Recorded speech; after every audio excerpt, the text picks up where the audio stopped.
My school is forcing us to learn a language that doesn't exist. Monday morning, the principal announced that we had a new mandatory elective called Chapelish Studies, and everyone needed to report there instead of second period. What the hell is Chapelish? I asked my friend Alex. He had no idea. No one did. We filed into our assigned rooms where a teacher I'd never seen before was writing strange symbols on the board. I'll be teaching you the most important language you'll ever learn, she said. This is the Chapelish alphabet. You'll need to memorize these by tomorrow. What country speaks this? I raised my hand. That's not important right now, she said. What matters is that you learn it. That night, I Googled Chapelish and got 0 results. Nothing. Not even a Wikipedia stub. I tried every spelling variation, checked language databases, emailed linguistics professors. The language didn't exist anywhere except our school. Within a week, kids were already stringing together basic sentences in Chapelish, which shouldn't have been possible so fast, but the grammar was weirdly intuitive, and everyone was picking it up faster than any language should be learned. Doesn't this freak you out? I asked Alex. Why? He said. It's easy, and I'm getting an A. Within a month, Chapelish was spreading through school like a virus with signs in hallways and teachers using phrases in other classes and kids speaking it between periods because they actually wanted to practice it. I kept asking where this language came from, but the teacher just smiled and said to focus on fluency, while the principal called it an innovative pilot program,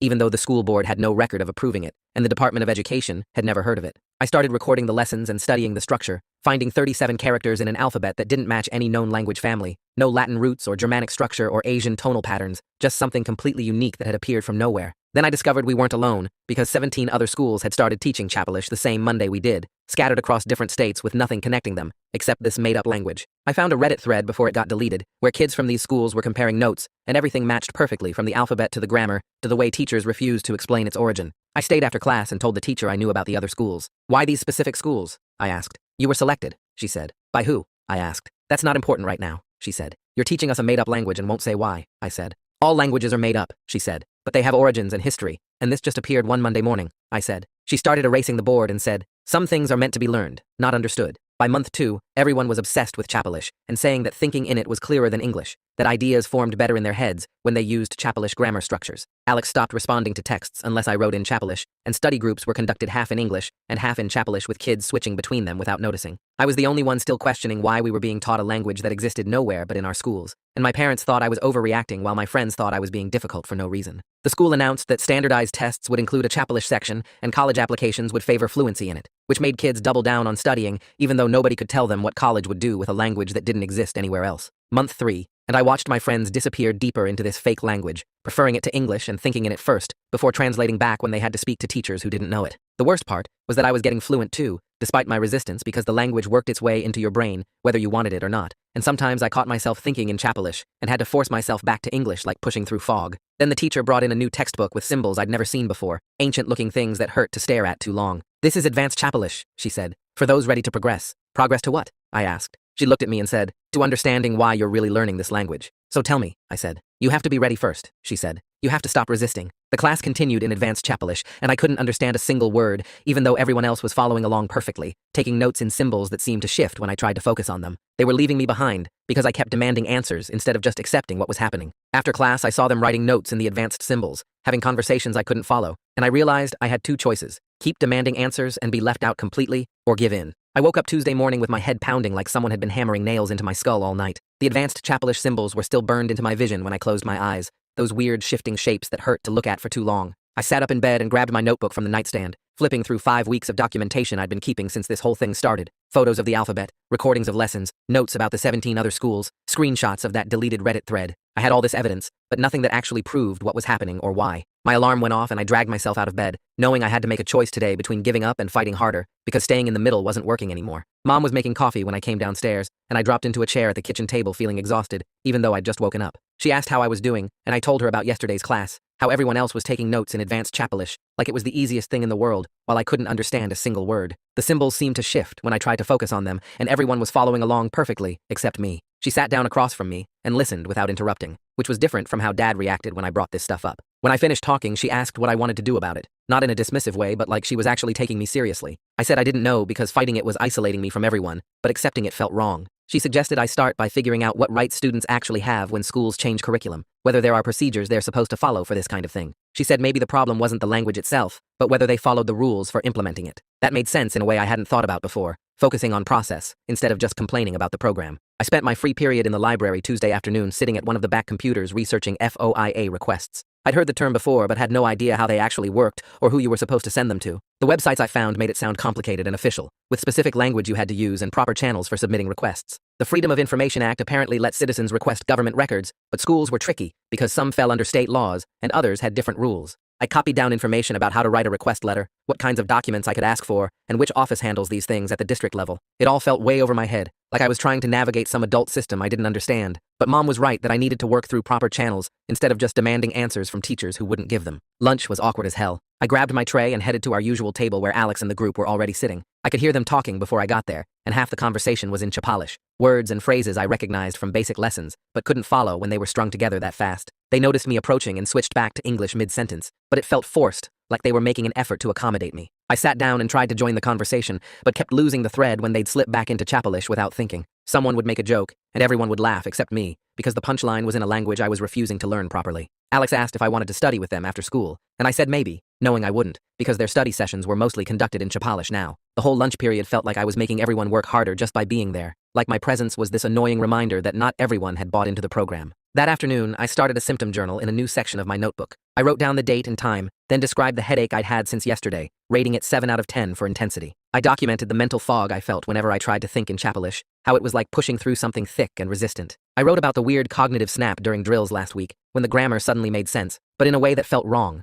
like my brain was rewired without my permission. If something was actually affecting me differently than other students, I wanted a record of when it started and how it was getting worse. I noted that the symptoms began around the time advanced Chapalish was introduced and seemed to get worse after each class. Other kids weren't reporting headaches or fog. They were saying Chapalish made thinking clearer, so either I was having some kind of adverse reaction or I was resisting hard enough that my brain was fighting back. I pulled out my phone and opened my email, composing a message to 3 linguistics professors at nearby universities whose contact information I'd found on department websites. I kept the email professional but detailed, explaining that my school was teaching a language called Chapalish that didn't exist in any database or reference material I could find. I attached photos of the 37-character alphabet and examples of the grammar structure, asking if they recognized any patterns or could identify what language family it might belong to. I mentioned that 17 schools across different states started teaching this simultaneously, all on the same Monday morning, with no explanation of its origins. I said I was trying to understand where this language came from and whether it was normal for schools to teach something with no documented history or academic foundation. I read the email 3 times before sending it, making sure I sounded curious rather than crazy, then hit send to all 3 professors and hoped at least one would respond with something useful. By Thursday morning, I had responses from 2 of the professors sitting in my inbox. The first one was polite, but basically useless, saying he'd never encountered anything like the symbols I'd sent, and suggesting it might be a constructed language created for educational purposes. He mentioned that artificial languages like Esperanto exist for specific reasons, and maybe Chapalish was something similar. The second professor's response was longer and more technical, analyzing the grammar patterns I'd described, and noting they didn't match any known language family. She said the structure was interesting from a linguistic perspective, but couldn't explain why 17 schools would simultaneously teach something that didn't exist anywhere else in the world. Both professors were professional and tried to be helpful, but neither could answer my actual questions about where this came from or who decided we should learn it. I forwarded both responses to my phone and saved them in a folder with all my other documentation, adding 2 more pieces of evidence that confirmed what I already knew. This language appeared out of nowhere, and nobody outside our schools had any record of it existing. Friday morning, I went to the nurse's office before first period complaining about eye strain and persistent headaches. The nurse was this older woman who'd been at the school forever, and she had me sit on the examination table while she checked my vision with one of those eye chart tests.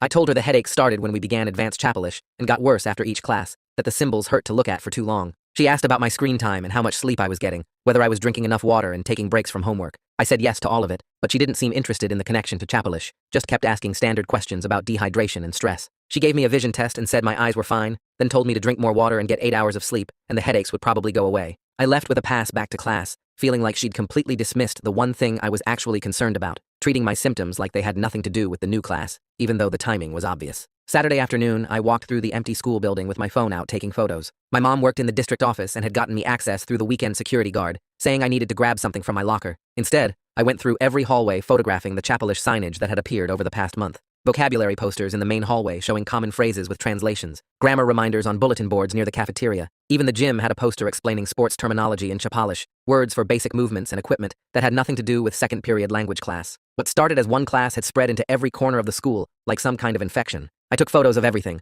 documenting how this language had invaded spaces that had nothing to do with the actual course. The library had a whole shelf of Chapalish materials now, workbooks and readers and reference guides. The student center had conversation tables where kids could practice speaking it during lunch. It wasn't just a class anymore. It was becoming part of the school's entire identity. Monday morning, the principal held a Q&A session in the auditorium about school initiatives and new programs. I showed up early to make sure I got a seat where I could raise my hand, sitting in the middle section with a clear view of the microphone they'd set up for questions. The principal talked for 20 minutes about test scores and college acceptance rates and innovative approaches to education. When he opened the floor for questions, I raised my hand immediately, and he called on me third. I walked to the microphone and asked where Chapelish came from, who approved adding it to our curriculum, and why 17 schools across different states all started teaching it on the same day. The auditorium got quiet, and I could feel people staring at me, but I kept my eyes on the principal waiting for an answer. He smiled and launched into scripted talking points about innovative pilot programs and future-ready skills, how Chapelish was preparing students for a changing world and giving them advantages in college admissions. He said the program had been carefully designed by education experts and was implemented with full support from the administration.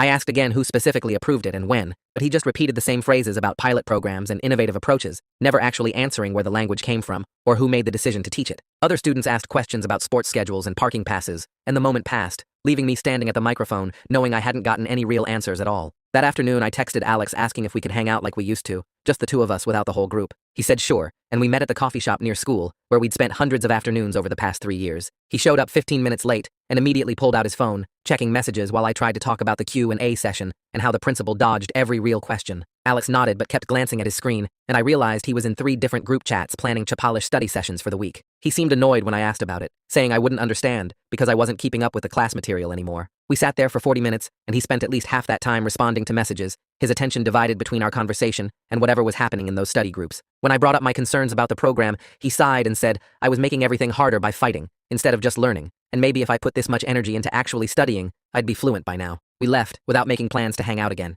Tuesday evening, my mom dragged me to a PTA meeting where the administration was presenting updates on the school programs. The principal and 2 teachers stood at the front with a slideshow about Chapelish as a future-proof skill that would give students advantages in college admissions and standardized testing. They talked about how the program was preparing kids for a changing world and how universities were starting to recognize Chapelish proficiency on applications, which made no sense because the language existed nowhere except these 17 schools. Parents asked practical questions about workload and whether the extra studying would affect performance in other classes, and several wanted to know how grades would be calculated and if there were tutoring options available. Nobody challenged the basic premise of teaching a language that had appeared from nowhere 3 months ago. Nobody asked where it came from, or who approved adding it to the curriculum, or why their kids were learning something that couldn't be used anywhere outside these specific classrooms. The administration answered every practical concern with detailed explanations while completely avoiding the fundamental weirdness of the entire situation. Wednesday in class, I finished my worksheet early and glanced at the sample assessment questions the teacher had posted on the board for next week's test. Every question was a controlled response prompt with limited vocabulary options, like fill in the blank or choose the correct grammatical structure from 3 possibilities. The test wasn't measuring whether we could actually communicate ideas or understand cultural context the way normal language exams did. It was just checking if we could produce specific predetermined responses using exact grammatical structures we'd been drilled on. There were no open-ended questions, no writing prompts asking us to express original thoughts, no listening comprehension that required interpreting meaning from context, just pattern recognition and memorized responses, like we were being trained to operate within a very narrow set of linguistic rules, rather than learning an actual living language. Thursday after class, I stayed behind during the teacher's office hours, waiting until the other students left before approaching her desk. I asked directly why she kept telling me to stop resisting, instead of addressing my questions about where this language came from and what we were really learning it for. She looked tired and stressed, rubbing her temples like she had a headache, and she said I needed to focus on fluency because my grades were suffering. She warned me that I was spending all my energy fighting the program instead of just learning the material, and at this rate, I was going to fail the class, even though I clearly had the ability to succeed if I would just stop making everything so difficult. I asked again about the origins, and she cut me off, saying she couldn't discuss those details, and I needed to trust that the administration knew what they were doing. Her hands shook slightly as she gathered papers from her desk, and she wouldn't make eye contact, and I realized she was as trapped in this situation as I was, following orders she didn't fully understand or agree with. That weekend, I forced myself to do the Chapelish drills from the workbook, spending 2 hours on Saturday afternoon working through vocabulary exercises and grammar patterns. I needed to pass this class even if I didn't understand what it was really for, and the drills were supposed to help with fluency. About an hour in, something weird happened where the grammar suddenly clicked in a way that felt completely wrong. It was like my brain just accepted these patterns without questioning them anymore, the symbols and structures making sense in a way that felt too easy and too fast. I could form sentences without thinking about the rules, the language flowing naturally, even though I'd been struggling with it for weeks. The ease of it scared me more than the difficulty ever did, because it felt like something was rewiring how my brain processed information, making me think in ways that weren't natural, but felt effortless once they took hold. I stopped the drills and sat there staring at the workbook, trying to figure out what had just happened inside my head. Sunday evening, I listened back to the recordings I'd made of myself doing those drills, analyzing the teaching methods, and trying to understand what made Chapelish stick in my brain so differently than Spanish or French. The approach followed clear behaviorist patterns, all repetition and response with no cultural context or real-world communication practice. We weren't learning about people who spoke this language or the places where it developed or the history that shaped its evolution. We were just being conditioned to produce specific responses to specific prompts, training neural pathways through constant repetition, like teaching a dog to respond to commands. The method felt more like programming than education, building automatic responses rather than actual understanding. Every drill reinforced the same limited structures, never expanding into genuine communication or creative expression, just the same patterns over and over until they became automatic. Monday morning before school, I spent an hour digging through district policy documents on the school website, searching for anything related to the Chapelish program. I found detailed procedures for every other curriculum change from the past 5 years, all requiring parental notification and consent forms and board approval with public comment periods. But there was nothing about Chapelish, no record of the standard protocols being followed, no consent forms sent home for parents to review and sign. Every other pilot program had opt-out procedures clearly listed, but Chapelish had appeared without any of those safeguards. The absence was obvious once I knew what to look for, this gap in the documentation where proper procedures should have been, but weren't, like someone had deliberately bypassed all the normal channels that were supposed to protect students and parents from experimental programs being imposed without permission. That evening I created an anonymous account and posted in a local parent Facebook group describing concerns about a mandatory language program that had appeared without proper consent or transparency. I kept the details vague, not naming Chapelish specifically, but asking if other parents had noticed similar issues with new programs being implemented without notification or opt-out options. I wanted to gauge whether anyone else found this situation alarming, or if I was the only one who thought schools shouldn't be able to make kids participate in experimental programs without explicit permission. Within an hour, I had 3 comments, all from parents saying they trusted the school administration to make good decisions and that kids these days were too protected and needed to learn to adapt to new challenges. Nobody seemed concerned about the consent issue at all. By Wednesday, I was completely iced out of study groups, the isolation hitting me during lunch when I walked past a table where my friends were working together on homework. They saw me coming and got quiet, then went back to their conversation in a mix of English and Chapelish that I couldn't fully follow anymore. Nobody invited me to sit down or asked if I wanted to join their afternoon study session. Later, I overheard 2 girls from my history class talking about how I was making things harder for everyone by refusing to just go with the program, and one of them said I was being dramatic and difficult for no reason. Friends who used to text me daily had stopped reaching out, and the group chat I'd been part of since freshman year had gone silent whenever I posted anything. The message was clear that my questions and resistance were seen as disruptive and unhelpful, and people would rather exclude me completely than deal with my continued refusal to just accept what was happening. Thursday afternoon during class, I flipped to the back of my advanced Chapelish textbook, looking for the publication information, and I noticed a small vendor logo I'd never seen before, printed on the inside back cover. I wrote down the company name and spent that evening searching for connections between this vendor, our school district, and the 17 other schools teaching Chapelish. The company specialized in educational assessment technology and had contracts with several testing organizations, and their website mentioned partnerships with private foundations focused on standardized evaluation methods. I started sketching out a corporate trail, looking for financial connections and shared board members and any pattern that might explain why these specific schools were selected for this coordinated rollout. The vendor had received a large grant from a foundation right before our school year started, and that same foundation had connections to educational research programs studying language acquisition and cognitive assessment methods. That evening, I pulled up Reddit and searched through my saved posts until I found usernames from 3 students who'd commented in that deleted thread before it disappeared. I sent each of them a direct message asking if their advanced Chapelish textbooks had the same vendor logo on the back and whether their schools got any special funding right before the program started. 2 responded within an hour, both confirming their books had identical logos and that their districts received grants from something called an Educational Innovation Foundation just weeks before Chapelish launched. The 3rd student never replied, but the pattern was clear enough that 17 schools didn't just randomly decide to teach the same made-up language on the same Monday morning. Friday morning, I showed up at the guidance office before first period and asked to talk with Gregory Madden about my grades and stress levels. He waved me into his office and listened while I explained how my GPA was dropping because I couldn't focus in Chapelish class and how all my friends had stopped including me in study groups. He nodded and made sympathetic sounds, but then leaned forward and told me I needed to stop fighting battles I couldn't win and focus on my actual schoolwork instead of playing detective. He said the program was approved by people with way more information than I had access to, and that I was creating my own problems by refusing to just go along with something that was clearly helping other students succeed. The meeting ended with him suggesting I use my energy on homework instead of activism, and reminding me that colleges wouldn't care about my concerns if my transcript showed failing grades. I walked out feeling worse than when I went in, because even the counselor whose job was supposed to be helping students was telling me to shut up and accept what was happening. That evening, my mom found me in my room staring at my laptop screen full of notes and research, and she sat down on my bed with this careful expression. She said she'd been thinking about everything I told her, and while she understood why I was upset, I needed to work through proper channels instead of just complaining online and getting myself isolated at the school. She suggested we write a formal letter to the school board with specific questions about the program's approval process and funding sources, something professional that adults would actually take seriously instead of dismissing as teenage drama. She offered to help me draft it over the weekend, so it focused on real policy questions instead of just saying the whole thing felt wrong. We spent Saturday afternoon at the kitchen table working on the letter together, my mom helping me organize my scattered concerns into clear paragraphs that asked about parental consent procedures and transparency requirements, and whether the board even knew about the foundation funding. Sunday morning, I posted in that parent Facebook group again, with a more measured tone, asking if anyone else wanted more information about the pilot program. And this time I got a response from someone named Camilla Zimmerman, who said she was a reporter covering local education issues. She sent me a private message saying my concerns sounded worth looking into, and asked if I'd be willing to talk on the phone about what I'd observed. And she mentioned she could walk me through how Freedom of Information Act requests actually worked if I wanted to request official documents from the district. Monday afternoon, I called Camilla from my room with my door closed, and we talked for almost an hour about everything I'd documented over the past months. She asked detailed questions about the timeline and the vendor information and the other schools, taking notes the whole time and occasionally saying things like, "That's interesting," or "That doesn't sound right." Then she explained how FOIA requests let citizens ask government agencies for records and documents, and she helped me figure out exactly what questions to ask the school district and state education department. She walked me through the specific wording I needed to use to request approval records, funding source documents, and any contracts with private companies, and she explained what kinds of responses I should expect and what it meant if they redacted information or claimed certain things were confidential. Tuesday morning before school, I filled out the FOIA request forms online, typing in the exact language Camilla had helped me craft about Chapalish program approval processes and funding agreements and vendor contracts.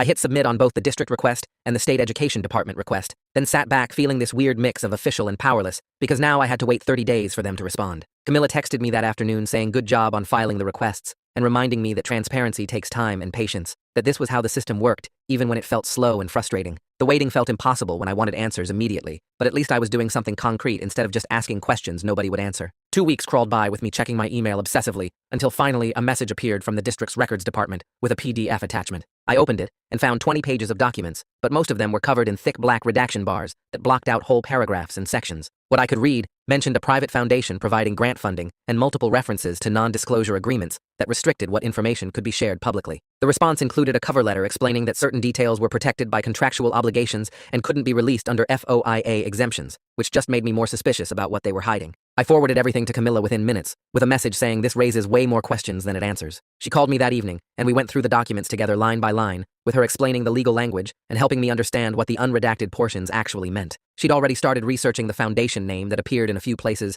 and discovered it specialized in educational technology and standardized testing, not language instruction or cultural programs. Their website materials described something called controlled lexicon assessment, which sounded nothing like learning a real language for communication. Camilla found research papers the foundation had published about creating bias-free testing environments by using completely neutral vocabulary that eliminated cultural advantages, and suddenly, the whole Chapalish program started making sense in a completely different way than I'd been thinking about it. I sat at my desk that night reading through the foundation's materials, and the pieces clicked together in my head. This wasn't about teaching us a language that existed in some other country or preparing us for global communication. The program was creating a standardized testing tool that worked by forcing everyone to think within the same tight grammatical rules and limited vocabulary, so nobody had cultural or linguistic advantages over anyone else. Listen to 90 Seconds and rate me 5 stars on Spotify. Doing a giveaway for people who did this and show proof on my Instagram. There will be 4 winners, and you get to choose between a Spotify or Amazon gift card. The clarity everyone kept talking about wasn't some magical property of Chapalish, but just the cognitive ease of working inside a system with no room for interpretation or creative expression. Students weren't becoming fluent in communication. They were being trained to produce specific predetermined responses using exact structures that could be easily measured and compared across different schools and populations. I started rewriting my concerns in a new document, shifting away from arguing that Chapalish was fake toward asking questions about consent and transparency, and whether schools could turn students into research subjects without telling them. The issue wasn't whether controlled lexicon testing had educational value, it was whether districts could implement experimental programs funded by private foundations without informing parents or giving families the option to opt out. It was whether students should be test subjects for corporate research about language acquisition and cognitive assessment without anyone explicitly agreeing to participate in a study. The program might work exactly as designed, but that didn't make it okay to roll it out in 17 schools without proper consent procedures or honest communication about what was really being tested and measured and who was collecting the data and why. Wednesday afternoon, I pulled up the district website and found the school board member contact information listed in a public directory. Eli Reardon's email address was right there, along with his photo and a short bio about serving on the board for 6 years. I opened a new message and started typing, keeping my tone respectful and curious rather than angry or accusatory. I explained I was a student in the Chapalish program and had obtained FOIA documents showing private foundation funding, NDAS, restricting transparency, and no parental consent procedures for what appeared to be educational research. I attached the relevant documents and asked if he was aware of these elements when the board approved the program. I read through the email 3 times before hitting send, making sure every sentence focused on specific procedural questions rather than attacking anyone personally. The message went through and I closed my laptop, not expecting to hear back for weeks, if at all, since board members probably got hundreds of emails from concerned parents and students. Thursday morning, I woke up to a response from Eli that completely surprised me. He said he'd like to meet briefly to discuss my questions and suggested my mother attend as well since these concerns involved district policy. He admitted he wasn't aware of NDAS or private foundation involvement when the board reviewed the program, and he sounded genuinely interested in understanding what I'd discovered rather than dismissive like the principal had been. I showed the email to my mom before school, and she immediately agreed to meet with him, saying she wanted to hear directly from a board member about how this program got approved without proper transparency. We scheduled a meeting for the following Tuesday at a coffee shop near the school, which felt surreal because I'd never imagined a school board member would actually take my concerns seriously enough to meet in person. Tuesday afternoon, my mother and I walked into the coffee shop and found Eli already sitting at a corner table with a notepad in front of him. He stood up to shake our hands and thanked us for taking the time to meet, then asked me to walk him through what I'd discovered. I pulled out the printed FOIA documents and spread them across the table, pointing out the references to private foundation funding, the contractual restrictions on information sharing, and the data collection protocols that were never mentioned to parents. Eli read through each page carefully, and his expression shifted from polite interest to visible discomfort as he absorbed the details about NDAS and research purposes. He explained the board's approval process had focused entirely on the educational benefits of adding a language option, with the principal presenting Chapelish as an innovative pilot program that would give students competitive advantages. Nobody mentioned private foundation involvement or research protocols or contractual restrictions on transparency, and Eli said if he'd known about those elements, he would have asked very different questions during the approval meeting. Eli closed the folder and said he was going to request that Chapelish be added as an agenda item for the next board meeting, so these questions could be addressed publicly. He explained the board approved the program based on limited information, and if there were transparency issues or consent gaps, those needed to be corrected regardless of how well the program worked educationally. My mother asked what the timeline looked like, and Eli said the next meeting was in 3 weeks, which meant we had time to gather any additional documentation or parent concerns that should be part of the public discussion. He thanked me again for bringing this to his attention and said it took courage to question something everyone else seemed to accept without problem. Walking back to the car, my mother squeezed my shoulder and said she was proud of how I'd handled the meeting, staying focused on facts and procedures rather than getting emotional or defensive. Thursday after school, the Chapelish teacher caught me in the hallway and asked quietly if we could talk for a minute. We stepped into an empty classroom and she closed the door, then asked why I was trying to undermine the program when it was helping so many students learn faster and think more clearly. I explained I wasn't against students learning Chapelish, but against the lack of informed consent and transparency, and I said parents deserve to know about the research component and foundation funding before their kids were enrolled in what was presented as just a language class. She looked tired and stressed, admitting she was under enormous pressure from the administration to maintain enrollment numbers and show positive outcomes because the grant funding depended on participation rates. She said she'd wanted to be more transparent from the beginning, but the NDAs she signed restricted what she could discuss about the program's origins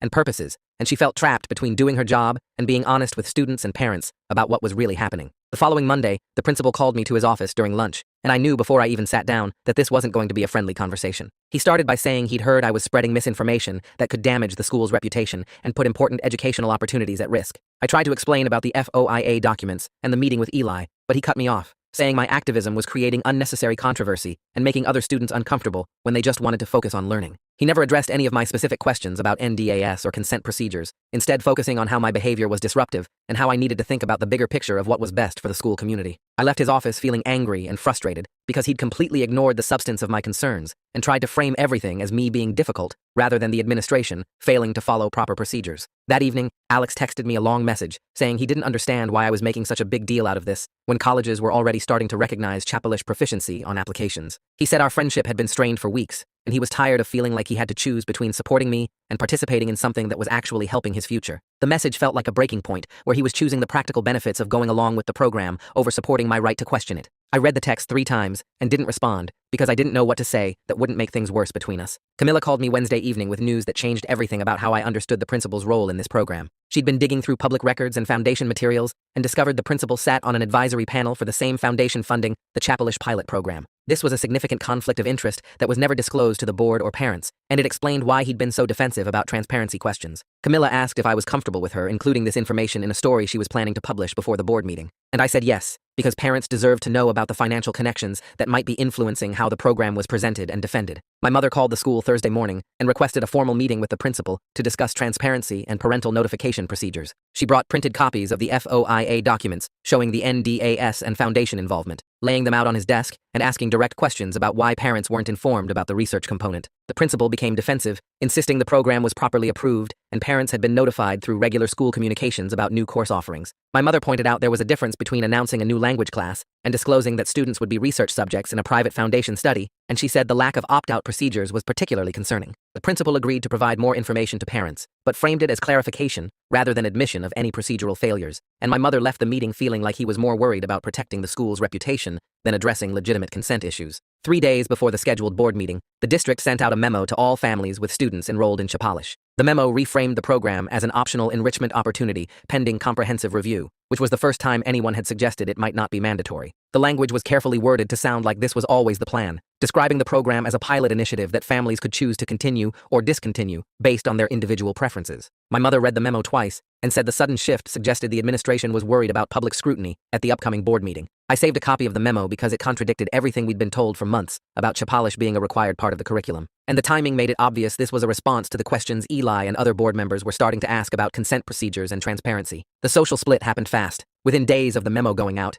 you could see clear lines forming in the hallways between kids who thought I was making a big deal out of nothing and kids who started questioning whether this whole thing was actually okay. People stopped sitting together at lunch based on which side they were on, and group chats divided into pro-Chapalish channels and questioning channels. I never wanted to be the face of anything, but suddenly everyone knew I was the one who filed the FOIA requests and talked to the reporter and got my mom involved. Conversations would stop when I walked past groups in the hallway, and I could feel people watching me, judging whether I was brave or just causing problems for no reason. Some kids started calling me paranoid in their social media posts without using my name, but everyone knew who they meant. The worst part was seeing friends I'd known since middle school choosing sides, deciding whether my questions mattered more than the benefits they were getting from being fluent in Chapalish. I spent Tuesday night thinking about what to do next, and I realized attacking the program itself wasn't going to work because too many people liked it and were doing well in it. But consent and transparency were different. Those were principles that should matter to everyone, regardless of how they felt about Chapalish. I started drafting a petition Wednesday morning before school, keeping the language focused and specific. The petition didn't say Chapalish was bad or demand it be shut down. It asked for 3 things: complete information about funding sources and research purposes,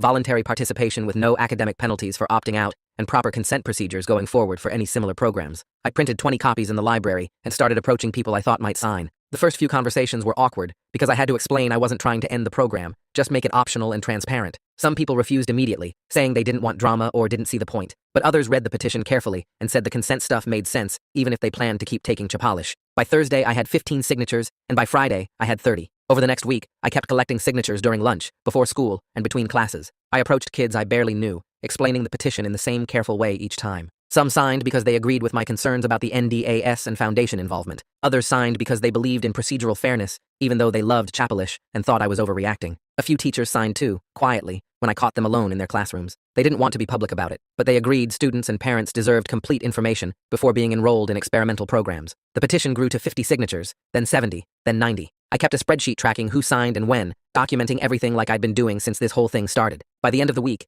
I had 112 signatures, which felt significant, even though it was only a fraction of the students enrolled in Chapalish. Nobody yelled at me or tried to stop me from collecting signatures, which surprised me. The whole thing happened quietly, with people reading the petition and making their own choices. Monday morning, the administration sent out a new memo to all students. It didn't mention my petition by name, but the timing and content made it obvious what they were responding to. The memo reminded everyone that district policy prohibited certain types of organizing during school hours that could disrupt the learning environment. It said students who wanted to advocate for policy changes should work through proper channels like student government or parent committees. The memo warned that continued disruptions could result in disciplinary action, though it didn't specify what that meant. The message was clear: stop collecting signatures or face consequences. The hallways felt tense after that memo went out. People who had been considering signing my petition backed off, afraid of getting in trouble. Kids who had already signed started asking if they could remove their names, worried about what might happen. I told them the petition was voluntary and they could withdraw if they wanted, but I wasn't stopping. The administration's warning actually convinced me this mattered more than I'd realized, because if they weren't worried, they wouldn't be trying to shut it down. Tuesday afternoon, Gregory Madden called me down to his office during study hall. He had my file open on his desk and a concerned expression that looked practiced. He said he'd noticed my grades dropping over the past month, and my stress levels seemed really high based on reports from teachers. He suggested I might benefit from talking to someone about anxiety, maybe getting an evaluation to see if medication could help me manage these feelings. I sat there looking at him, understanding exactly what was happening. This wasn't about helping me. This was about reframing my activism as a mental health problem, making it seem like my concerns came from anxiety, rather than legitimate questions about consent and transparency. I told him my stress was a normal response to watching an experimental program get rolled out without proper oversight. I said I wasn't interested in medication because my anxiety wasn't a chemical imbalance that needed treatment. It was a reasonable reaction to an unreasonable situation. He pushed back gently, saying sometimes we don't recognize when our reactions are disproportionate to the actual situation. I thanked him for his concern and left his office, adding this conversation to my documentation because it felt like another attempt to silence questions by suggesting the questioner was unstable. Wednesday evening, my mother showed me a post in the parent Facebook group that had gone up that afternoon. It was from Alex's family, a long defense of the Chapelish program, praising its innovative approach and the opportunities it was creating for students. The post talked about how their son had thrived in the program, how his cognitive abilities had improved, and how grateful they were for the school's forward-thinking leadership. Then it shifted to criticizing resistance to the program, suggesting it came from people who didn't understand modern education or were resistant to change. The post never mentioned me by name, but the comments section filled up with pointed remarks about students who create drama instead of focusing on learning, parents who question everything instead of trusting educators, and people who try to ruin good programs because of their own insecurity. I read through the comments feeling more alone than I had since this whole thing started. These were parents I'd known my whole life, people who used to drive me and Alex to soccer practice and host birthday parties. Now they were calling me dramatic and difficult without using my name. My mother put her hand on my shoulder and said not to read the comments, but I couldn't stop. I needed to see how bad it had gotten, how completely I'd been isolated by asking questions nobody wanted to answer. Thursday afternoon, Camilla called me with an update. She said her investigation was ready to publish, and she'd scheduled it to go live 3 days before the board meeting. But she needed an on-the-record parent source to make the story credible, someone willing to be quoted by name about the consent concerns and lack of transparency. I told her I'd ask my mother. That evening I explained what Camilla needed, and my mother sat quietly thinking about it for a long time. She understood being quoted by name would make our family visible in this controversy, that people would know exactly who was raising these questions. But she said transparency was important enough to take that risk, and if she was asking the school to be transparent, then she needed to be transparent too. She called Camilla back and agreed to be the parent source, answering questions about when she first learned about the foundation funding, how the consent procedures failed, and why she believed the district needed stronger oversight of experimental programs. Friday afternoon, the school board posted the agenda for their next meeting on the district website. I checked it obsessively, refreshing the page until the PDF finally loaded. There it was, listed under New Business, Chapelish Program Review, and Community Input. The listing said the item would be addressed in open session, which meant community members could attend and speak during public comment. Seeing it there in official board meeting language made everything feel suddenly real. My months of documentation and questions were finally being taken seriously enough to warrant discussion at a public meeting. I saved 3 copies of the agenda, 1 digital and 2 printed, adding them to the folder of evidence I'd been building since September. That night I got an email from the Chapelish teacher that surprised me. She said she wanted to apologize for her tone in our previous conversations and for not being more helpful when I asked questions. She explained she'd been following a tight script dictated by her contract and the NDAS she signed when she took this job. She said she wanted to answer my questions from the beginning, but was legally restricted from discussing the Foundation's research goals or the data being collected on student language acquisition patterns. The email felt like a confession, an admission that my instincts had been right all along. She was just a teacher trying to keep her job, caught between contractual obligations and students who deserved honest answers. I stayed up late Sunday night preparing what I'd say at the board meeting. My mother helped me organize everything into a clear timeline. When Chapelish started, when I discovered the other schools, when I filed the FOIA requests, when I learned about the NDAS and foundation funding. We arranged the documents in order, highlighting the key points about consent procedures and transparency failures. I practiced presenting the evidence calmly, keeping my voice steady and factual. My mother reminded me to focus on procedural questions rather than attacking individuals, to frame everything around the principle that students and parents deserve informed consent before participating in experimental programs. I rehearsed my 3-minute statement over and over, timing myself, cutting unnecessary words, making sure every sentence counted. The petition signatures were organized in a binder, the FOIA responses were tabbed with sticky notes, and the timeline was printed on a single page that board members could follow easily. Everything was ready. Tomorrow night, I'd walk into that board meeting and present months of documentation to people who actually had the power to require transparency and proper consent procedures. I felt scared and determined at the same time, knowing this was the moment everything had been building toward since that first Monday when Chapelish appeared out of nowhere. The board meeting room was already filling up when my mother and I walked through the doors at 6:30. Parents were claiming seats in the rows of folding chairs, while students clustered near the back wall and teachers sat together on the left side near the windows. I spotted the local news camera setting up in the rear corner, with a guy adjusting the tripod and checking angles while his partner tested the lighting. Camilla was sitting in the press section off to the side, her laptop open and her phone recording audio as she typed notes about who was arriving and where people were positioning themselves. The 5 board members were arranging papers at the long table in front, while the district attorney sat at the end reviewing documents. My heart was pounding so hard I could feel it in my throat as I walked to the sign-up sheet for public comment and wrote my name in the 3rd slot. My hands were shaking enough that my signature looked messy and uneven. My mother squeezed my shoulder, and we found seats in the 4th row where I could see everything but wasn't right in front. More people kept arriving until the room was completely packed with standing room only along the walls. I recognized kids from my Chapelish class, parents from the PTA meetings, and teachers who had been using Chapelish phrases in their regular classes. The principal was talking quietly with the superintendent near the front table, both of them looking serious and occasionally glancing toward the crowd. At 7 o'clock exactly, the board president called the meeting to order and went through the standard procedural stuff about approving minutes and reviewing the agenda. My leg was bouncing up and down without me meaning to do it, and I had to force myself to sit still and focus on breathing normally. The first 2 people who signed up for public comment spoke about budget concerns and athletic program funding, taking their full 3 minutes to present spreadsheets and talk about resource allocation. Then my name was called and I stood up, my folder of documents clutched against my chest, and walked to the microphone stand in front of the board table. I opened the folder and pulled out my timeline sheet, setting it where the board members could see it. Then I started talking in a voice that sounded steadier than I felt. I explained how Chapalish appeared at our school on a Monday morning with no prior announcement or parental notification, how I discovered through online research that 16 other schools started teaching the identical language on the same day, and how my attempts to find information about its origin led nowhere until I filed Freedom of Information Act requests with the district. I held up the FOIA responses, showing the redacted references to private foundation funding and the multiple mentions of non-disclosure agreements that prevented school officials from discussing the program's research purposes. I explained that students were learning this language with unusual speed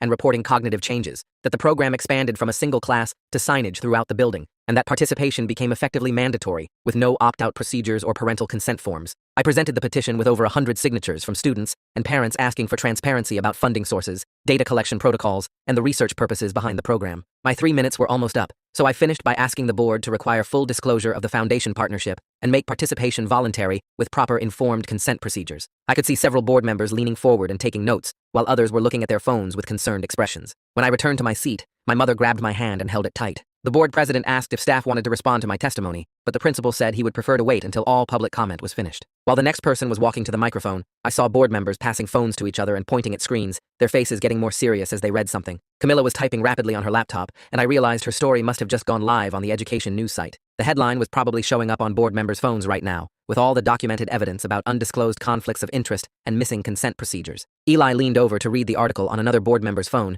and his expression shifted from curious to genuinely concerned as he scrolled through the documented procedural failures. The next two speakers defended the Chapalish program, talking about how their kids were excelling in the class and showing improved cognitive abilities, but then a mother stood up and said she was angry that nobody told her the program involved research or data collection on her child. Another parent asked why there were no consent forms or opt-out options when every other pilot program in the district required parental permission and notification. A father said he felt blindsided learning from a news article that his son was essentially a research subject in a study funded by a private foundation with connections to the school administration. The testimony made it clear this wasn't just me being difficult or creating drama, but a real community concern about transparency and parental rights in educational decisions. More parents spoke, some supporting the program's benefits, but several expressing frustration about the lack of information and the mandatory nature of participation. After nearly 40 minutes of public comment, the board president closed that section and asked the principal to present the administration's perspective. The principal stood at the microphone and delivered talking points about innovative pilot programs and the importance of future-ready skills, but Eli interrupted him to ask a direct question about the non-disclosure agreements. The principal looked uncomfortable and said he was bound by contractual obligations, which made Eli turn to the district's legal counsel and ask whether the board's original approval was based on complete information about the foundation partnership and data collection protocols. The attorney shifted in his seat and admitted that the full scope of the research component and the NDA requirements were not included in the initial presentation to the board back in August. The presentation had focused primarily on curriculum benefits and student outcomes, without explaining the private funding source or the restrictions on discussing program purposes. Eli asked why the board wasn't informed about these elements, and the attorney said the administration believed they had discretion to negotiate partnerships without board approval, as long as they stayed within approved budget allocations. Another board member asked about the conflict of interest, since the principal sits on an advisory panel for the foundation funding the program, and the attorney acknowledged that connection should have been disclosed before the board voted on approval. The room got very quiet as board members processed this information and looked at each other with expressions that suggested they were realizing they had approved something without understanding what they were actually approving. The board president asked the principal directly whether students and parents were informed about the research purposes and data collection, and the principal said the program was presented as an educational opportunity with the understanding that assessment data would be collected like any other class. Eli pointed out that's not the same as informed consent for participation in a research study funded by a private foundation, and several parents in the audience nodded in agreement. The discussion continued for another hour, with board members asking detailed questions about the foundation's research goals, the data being collected, and why standard consent procedures weren't followed. The principal finally proposed a temporary pause on the mandatory requirement, while a review committee examines the program's implementation, consent procedures, and data protocols. He framed this as a proactive step to address community concerns and ensure the program meets district standards for transparency and parental notification. Everyone in the room knew this was a response to the public pressure and media coverage rather than voluntary transparency, but at least it was movement in the right direction. The board president asked for a motion to convert the pilot program from mandatory to opt-in status, pending the review committee's recommendations. Eli made the motion, and another board member seconded it immediately. The discussion before the vote focused on whether current students should be automatically enrolled or whether everyone should need new consent forms. The board decided that students currently enrolled could continue if they chose, but new enrollment would require explicit parental consent forms that fully explain the foundation partnership, research purposes, and data collection protocols. When the vote was called, all 5 board members raised their hands in favor, and the motion passed unanimously. I felt this huge wave of relief wash over me, mixed with exhaustion, that made my whole body feel heavy and tired. My mother hugged me right there in our seats and whispered that she was proud of how I handled the pressure and stayed focused on principles rather than attacking people personally. We stayed for the rest of the meeting, even though the other agenda items were boring budget stuff. and then we walked out to the parking lot where Camilla was waiting to ask how I felt about the outcome. I told her it wasn't a complete victory, but it represented real progress toward transparency and consent, and she said, sometimes that's how change happens, through small steps, rather than dramatic transformations. The next morning at the school felt different somehow, like the tension that had been building for months was finally releasing. Kids were talking about the board meeting in hallways, and several people told me they signed the petition because they agreed consent mattered, even if they liked the program. Between second and third period, the Chapelish teacher found me at my locker and thanked me quietly for raising these issues. She said she felt relieved that the NDA pressure was lifting and she could finally be honest with students about the program's research purposes. She admitted the secrecy made her uncomfortable from the beginning, but she needed the job and felt trapped between contractual obligations and her professional ethics about transparency with students. I told her I understood she was in a difficult position and I wasn't trying to make her life harder, just trying to get answers about what was happening to us. She said she appreciated that and asked if I would be willing to continue in the class now that it was voluntary. And I said I needed to think about it because I still had questions about the cognitive effects and whether the benefits were worth the risks. That afternoon, while I was walking home, my phone buzzed with a text from Alex. The message said he didn't fully understand the consent issues until he heard the board meeting discussion and listened to other parents talk about transparency and parental rights. He didn't apologize for choosing the program over our friendship or for the months of tension between us, but he admitted I was right to ask questions, even when it was uncomfortable and unpopular. He suggested maybe we could talk sometime without all the pressure and arguments that had been defining our interactions since September. I texted back saying I would like that, and maybe we could get coffee this weekend and just talk about normal stuff, without Chapelish being the main topic. He sent back a thumbs up, and I felt this small spark of hope that our friendship might survive this whole mess, even if it looked different from before. 3 days later, I got an email from the district asking if I would join a review committee to help redesign the Chapelish program as a voluntary elective. The committee would include 2 other students, 3 parents, 2 teachers, and Eli as the board representative, and our job was to make sure the new version had real consent procedures and clear information about what students were signing up for. I showed the email to my mother, and she said this was exactly the kind of outcome we hoped for when we started asking questions, that the district was actually listening and trying to fix the problems instead of just defending what they did wrong. The first meeting was scheduled for the following Tuesday after school in the district office conference room. My mother spent that weekend organizing her own project, reaching out to other parents who attended the board meeting and suggesting they form an oversight group focused on transparency. She sent emails to about 20 families, and 15 parents showed up for the first meeting at our house on Sunday afternoon. They sat around our living room drinking coffee and talking about how to prevent similar situations from happening with other programs. And by the end of the meeting, they had created a checklist of questions to ask whenever the district announced partnerships with private companies or foundations. The checklist covered things like what data gets collected, who owns it, how long it's stored, whether parents can opt out, and what happens to students who don't participate. My mother printed copies and said she would share it with the PTA and post it in the parent Facebook groups, so other families could use it for future pilot programs. Meanwhile, Camilla was working on her follow-up story about how our district's response might become a model for other schools dealing with similar education technology partnerships. She interviewed education policy experts who said the community's focus on consent and transparency was exactly what needed to happen more often, and she talked to administrators from 2 other districts who were watching our situation to see how it played out. The story published on Thursday and got shared widely on social media, with comments from parents in other states saying they wished their schools would be this responsive when concerns got raised. Camilla told me the attention was opening doors for her professionally, that state education publications were reaching out, asking if she could cover similar stories for them, and she seemed excited about the possibility of expanding her reporting beyond just local school board meetings. The school schedule changed the following Monday, with Chapelish moving from mandatory second period to an optional elective offered during 4 different periods throughout the day. Students who wanted to continue got information packets explaining the controlled lexicon research, the data collection protocols, and exactly what the private foundation was studying about language acquisition patterns. The packets included consent forms that had to be signed by both students and parents, and there was clear language saying you could drop the class at any time without it affecting your grades in other subjects. About 40% of the previously enrolled students chose to continue once they understood what the program actually was, while the rest dropped it, now that the social pressure was gone. I saw kids in the hallway talking about their decisions without the weird tension that used to surround anything related to Chapelish, like it was just a normal choice about electives instead of some kind of loyalty test. The first review committee meeting happened on Tuesday, and I walked into the conference room feeling nervous about whether adults would actually listen to student perspectives or just pretend to care. But Eli started the meeting by saying the whole point was to make sure future programs included real student input from the beginning, and he asked us to share what information we wished we had received before Chapelish started. I talked about wanting to know the research purposes up front, and the other 2 students mentioned wanting clear opt-out procedures and understanding what data was collected. The 3 parents on the committee added concerns about notification timelines and the right to review materials before their kids got enrolled. We spent 2 hours drafting consent form language and communication protocols that would apply to all future pilot programs, and the teachers helped us understand what was realistic to implement, while the board member took notes on everything we suggested. The whole process felt meaningful and collaborative, instead of adults just telling us what they already decided. My friendship with Alex started slowly getting better as the divisions around Chapelish faded and people stopped treating it like you had to pick a side. We started eating lunch together again on Thursday, just the 2 of us at first without the whole group, and we talked about normal stuff like video games and weekend plans instead of constantly arguing about the program. Our relationship wasn't exactly the same as before, because we both knew we could disagree about important things, but we were learning how to stay friends, even when we saw situations differently. He admitted he felt relieved that the pressure was gone, and he could just take the class, because he found the linguistics interesting, rather than because everyone expected him to. The Chapelish teacher completely changed how she ran the class once the NDA restrictions were lifted and the program became voluntary. She started each session by explaining the controlled lexicon research and how it fit into broader studies of language acquisition and cognitive processing. Students who stayed enrolled seemed to appreciate understanding the purpose behind what they were learning, and the classroom atmosphere became more collaborative with the teacher answering questions honestly, instead of deflecting everything. She showed us research papers about how simplified grammar structures affect learning speed and asked us to think critically about what the studies revealed and what they missed. 3 months after the board meeting, the district formally adopted new policies requiring parental consent and transparent disclosure for all partnerships with private foundations or vendors that involved student data collection. The policies included mandatory 30-day review periods before programs could start, clear opt-out procedures that didn't penalize students academically, and quarterly reports to the board about ongoing research programs.